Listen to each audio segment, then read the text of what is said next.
حضرت عمر दिन को तख्ते हुकूमत पे बैठते थे और उनका तख्त को सोने जबरजद का नहीं था, मस्जिद नबवी की चटाई थी और सारा दिन वहां बैठ के लोगों की बातें सुनते। और जब रात के अंधेरे गहरे होते उमर भेष बदल के मदीने की गलियों का गश्त करते। कहा तुम्हारे घर से धुआं निकल रहा है और बच्चे रो रहे हैं, उनको खाना क्यों नहीं देती? कहने लगी उमर की जान को रो रही। उमर के पांव तले से जमीन निकल गई। कहा क्या हुआ? कहा 3 दिन से हमारे यहाँ खाने के लिए कुछ नहीं है। रोजाना बच्चे रोते हैं और मैं हंडिया के अंदर पत्थर डाल करके नीचे से आग डालती रहती हूँ कि बच्चे इंतजार कर करके सो जाएंगे, कम वक्त सो भी नहीं रहे और वो पत्थर पकेंगे भी क्या, और मैं उमर की जान को रो रही हूँ। हजरत उमर का कलेजा दहलने लगा। फौरन पलटे, वापस बैतुल माल में आए, घी का एक कनस्तर लिया, आटे की बोरी ली, मिर्च मसाला जात बहुत कुछ उठाया, अपने कंधे पे रखा, बोरी अपनी कमर पे लादी। उमर बैतुल माल से निकले तो आपके खादम असलम ने देख लिया, आगे बढ़ा, कहा मेरे आका मैं उठाता हूं। उमर की आंखों में आंसू है। कहा असलम कयामत के दिन मेरा बोझ उठा लोगे? कहा कयामत के दिन तो अपना अपना बोझ उठाना पड़ेगा। कहा उमर को आज अपना ही उठाने दो। हजरत उमर वो घी का कनस्तर और वो आटे की बोरी सर पे उठाए हैं और उस खातून के घर जाते हैं और दस्तक देते हैं। वो जब देखती है उसकी जान में जान आ जाती है। कहा जल्दी जल्दी आटा गूंदो, और उमर सब्जी काटने लग जाते हैं। हजरत उमर रज़ी अल्लाह ताला अन्हो सब्जी तैयार कर देते, उधर आटा गूंद जाता है और फिर ऊपर चूल्हा रखा जाता है, चूल्हे के अंदर आग रखी जाती है, वो खाना पकाने लगती है, आग बुझती है। तारीख ने लिखा है आग बुझने लगती है, उमर झुक करके फूंके मारता है। उमर झुक झुक के फूंके मारता है। खाना पक गया और बच्चों के सामने खाना रख दिया, बच्चे खा रहे हैं। अब बच्चे रो रो के निढाल हो चुके थे। हजरत उमर अपने हाथों को और अपने घुटनों को और अपने पांव को जमीन पे लगा के, जिस तरह बकरी का बच्चा चलता है वेड़े के अंदर, कभी इधर चलते हैं कभी इधर चलते हैं, ताकि बच्चे मुझे देख के खुश हों और दिल में कहते उमर जितना रुलाया है अब इतना हंसाना भी पड़ेगा।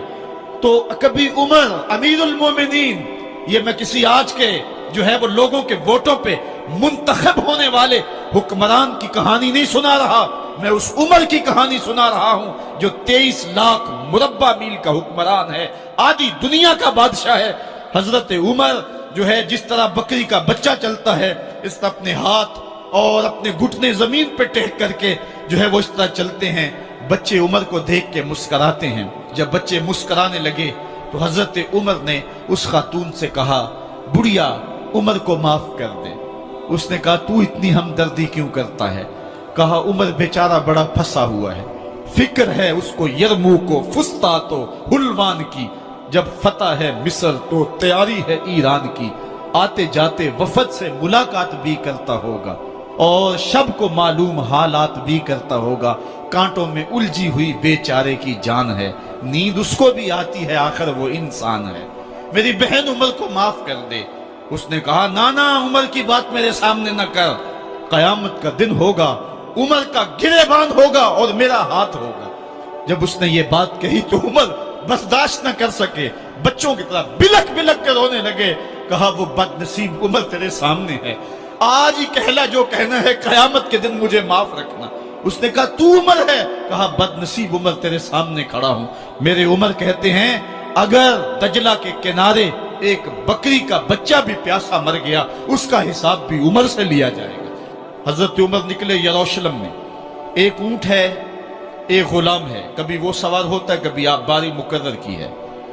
जब करीब पहुंचे यरूशलेम के तो उमर की बारी नकेल पकड़ने की और गुलाम की बारी ऊपर सवार होने की आ गई। गुलाम ने कहा आका मैं मर्जी से अपनी बारी छोड़ता हूं, आप आ जाएं, दुश्मनों के मफतूहा इलाके में आ रहे हैं, ताजा ताजा इलाका फतह हुआ है, इस्लाम की शान व शौकत जाहिर हो।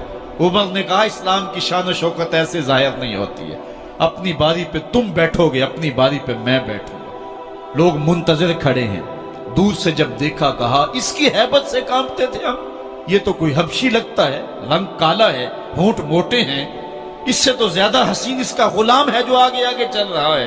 حضرت ابو عبیدہ نے کہا دھوکہ کھا رہے ہو، ہمارا آقا وہ نہیں ہے جو اونٹنی کے اوپر سوار ہے، ہمارا آقا وہ ہے جو لگام تھامے آگے آگے چل رہا ہے۔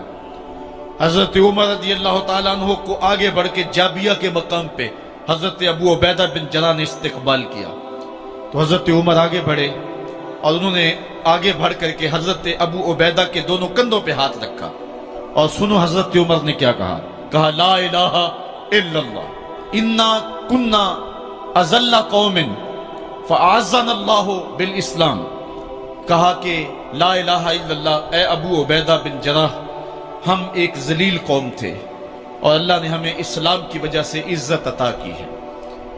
اور میں تمہیں ایک تاریخ ساز بات کہنے لگا ہوں، اور وہ یہ ہے کہ جب تک ہم اس عزت والے اسلام کے دامن کو تھامے رہیں گے ہماری عزت قائم رہے گی، اور جب اسلام کے علاوہ کسی اور جگہ سے عزت ڈھونڈیں گے تو رسوا کر کے رکھ دیے جائیں گے۔ یہ ہے وہ خلاصہ جو حضرت عمر نے امتوں کے عروج و زوال کا بیان کیا ہے۔ اس امت کو جو خیرات ملی ہے تخت و تاج کی، وہ پینٹاگون سے نہیں ملی، وہ واشنگٹن سے نہیں ملی، وہ وائٹ ہاؤس سے نہیں ملی، وہ محمد عربی کے جوڑوں کا صدقہ ملی ہے۔ اس لیے جب ہم نے اسلام سے انحراف کیا، پاکستان حاصل کیا گیا تھا، پاکستان کا مطلب کیا؟ لا الہ الا اللہ۔ ہم نے اس نعرے کو چھوڑ دیا ہوا ہے، ہم نے انحراف کر دیا ہے۔